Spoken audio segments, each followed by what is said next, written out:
Master Wayne. Thermal imaging is showing me 24 hostiles on the 3rd floor. Why don't I drop you off on the 2nd?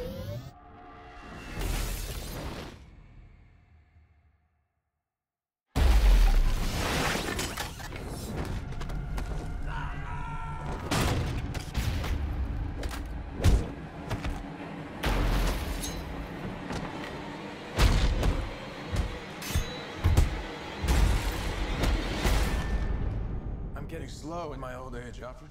Even you got too old to die young, not for lack of trying.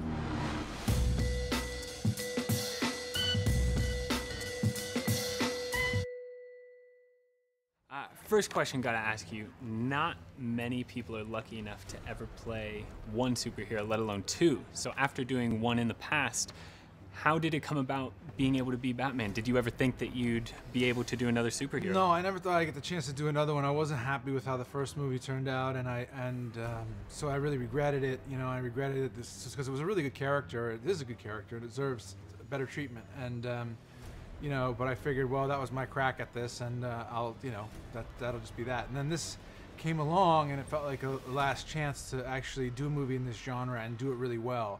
You know, I read the screenplay, and it was written by Chris Terrio, who wrote Argo, and it was so smart and rich and full and real and compelling, and it was like nothing I'd seen before, and I knew that Zach could, you know, shoot it in a way that was visually, you know, evocative and compelling, and so I was dying to jump on board.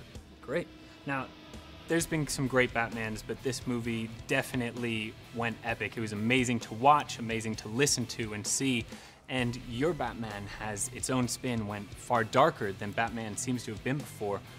How did you embrace that character, embrace the darkness of The Dark Knight Returns, the Frank Miller graphic novel? How did you bring that into your character? Well, like you said, it was inspired by the graphic novel and by Dark Knight Returns, and it's you know, this is a guy who is like at the end of his rope a little bit and is feeding on and is operating on anger, and that's a big part of how he now kind of sees the world. And so he's got to see it through a little bit of a distorted lens to be able to see Superman as, you know, really as primarily as a threat when the Superman, this super character, shows up in his life. And I just, you know, I just sort of followed the guide laid out for me by this screenplay, which made really good emotional sense for the character, and Zach was, you know, very concrete and good about, like, you know, he hand draws every frame of the movie, and so he knows exactly, you can see exactly sort of where you are in the movie and calibrate your performance to it. So it was really helpful. Fantastic. Finally, going forward and being part of the Justice League as well as the possible Batman reboot and writing for that, does that influence your character now, having read the graphic novel, the comics? Does that influence your own writing for the character? Yeah, I mean, you know, what happens, you can't help sort of falling in love with the world and falling in love with the characters, and then falling in love with the way in which characters, you know, move from one movie to another. If they move, like, you know, forward, but they also move laterally, you know, into these sort of side stories, and it's a really fun adventure to take these characters and imagine them going through all the stops of telling stories through multiple films, which is something that's rarely done, and it's a really exciting prospect. So yeah, I'm not in charge of it, I don't get to make it up, but I do, you know, occasionally they let me participate, and it's a lot of fun. Fantastic. Well, it was an epic movie, an awesome movie to watch. You were absolutely amazing in it. Thank you for your time today, Ben. Thanks, dude. I appreciate it. All right.